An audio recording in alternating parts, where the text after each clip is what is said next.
So hi, and welcome to a special episode of the 50/50 Project, in which I dig into the mailbag to answer a few of the questions I've gotten from friends about what I'm doing here and why I'm doing it. We'll dive right in with the first question, which is, are you trying to grow this thing? / would you like me to share this thing? / are you hoping to monetize this thing somehow? Okay, so the short answer is no to all of these questions. Originally, I thought I would set these videos to unlisted on YouTube, which is sort of a semi-private setting that means only people who have the direct link to it can see them. But then people who clicked through on the second video couldn't find the first to look at it again, etc., etc. And I finally gave up and just set them to public. So anyway, in some ways, I'm really just talking to myself here. I have a pretty strong drive toward introspection and self-analysis, and I enjoy hashing this stuff out, if only for myself. But the other goal was to just sort of put some ideas up on a shelf to make them accessible to some of the younger people that I really care about in this world. People that I don't have as many meaningful conversations with as I wish I did sometimes. They're busy, I'm busy, they're young, I'm old. So there's some impasses there. These thoughts are there now if they can ever benefit from them. And that feels kind of useful to me. And it feels like a nice way to mark a milestone birthday, even if they never need or want them. I didn't, and I still don't foresee this as being a thing that many people listen to from outside. And honestly, the idea of it landing in a bunch of strangers' ears is a little disquieting for reasons I haven't even fully explored. So, long story short, thank you so much to the people who have offered to share and to the few who have.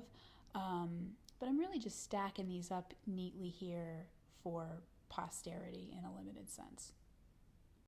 Okay, question number 2. This is the most frequent question I've gotten. Do you need help? Yeah, desperately.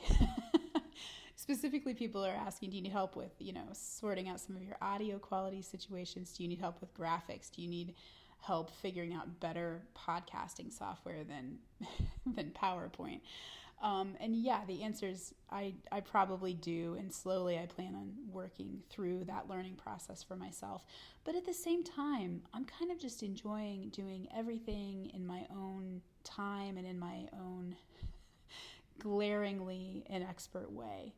I do want to get my audio to a better place. I've heard some comments that it's very quiet, and I've noticed that for some reason when I upload it onto YouTube, it does seem to drop the volume. So I'm looking at a lot of videos made by teens on the internet right now to try to figure that out. So that's something that I plan to work on. And I also finally got around to ordering a $7 power cord that has been preventing me from using the real microphone that I have as opposed to this little headset that I use for work.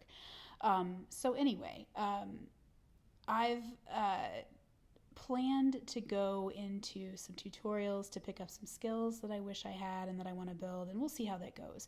But there's something about this project that just kind of wants to be a homespun process, I think. So I plan on honoring that. And I totally understand if the low production values make it unbearable for some.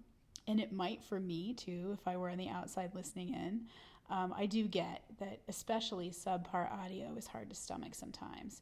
And I'm even more touched by those who are willing to hang in there with the glitches and the snags anyway. But yeah, this is an amateur outing. Okay, question 3. Do you have any idea how grating your voice is? I do. I really do. Question 4. What do you think might change as you learn more? I think this is a great question.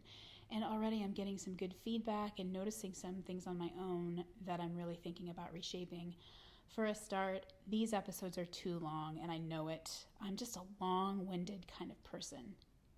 But I do realize that none of us have time for droning and holding forth right now. So I'm trying to make the scripts on these things shorter and the episodes shorter and the case made sooner for each one of the 50 things. And length is probably the number one thing that I'm looking to course correct on.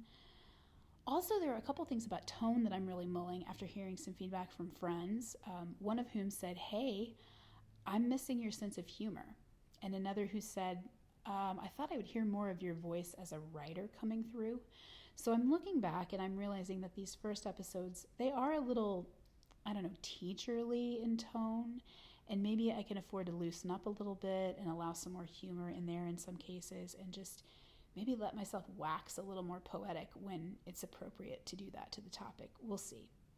And finally, I have been thinking about actually going all the way back to the start and editing the titles. So right now, each of the 50 things is phrased as sort of an imperative, like do acquire but don't accumulate, for example, which is shorter and pithier, but I'm afraid it's coming across as more of a piece of bossy advice for others than as just a neutral declarative statement of something that I have figured out for myself, which really goes against the grain of what I'm wanting to be doing here. So I might end up renaming those episodes, like, for example, that one, something like acquiring over accumulating or whatever. We'll see what I do. Question number 5 I keep getting is, are you still working on the list? Are you still tweaking the list, or is it set? I have the 50 things on a list ready to go. Actually, they're all on a giant cork board. Each of them has an index card. So this thing is mapped out pretty much. And I think they'll hold for the most part. But there's always the possibility that I will get moving through the list and end up tossing one or two to make room for something that occurs to me as I go. But overall, the die is pretty cast on this. Number 6, what's the point? That's probably the question, isn't it? And it's really just to make something that came to me and turn it into a thing that exists in the world instead of an empty concept.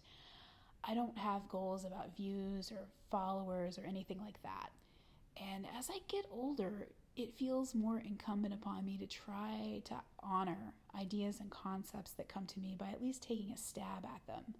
And that's really what this is, I think. Honestly, it almost feels like a kind of prayer or a praise or a thank you to the ideas themselves that keep coming my way, even at my age. Somebody also asked me if I was trying to build community, and if so, why I didn't open comments on these videos. And the truth is, I'm new to YouTube and I'm scared of it and of the internet in general. And although it seems like YouTube commenters are generally nicer than some I've seen on other platforms over the years, I do feel that there's kind of a certain responsibility that comes with opening a space for dialogue on the internet, like a duty to kind of monitor what's being said and make sure that people aren't being hurt or harmed by it. And as of right now, I don't have the skill or the time to do that, really.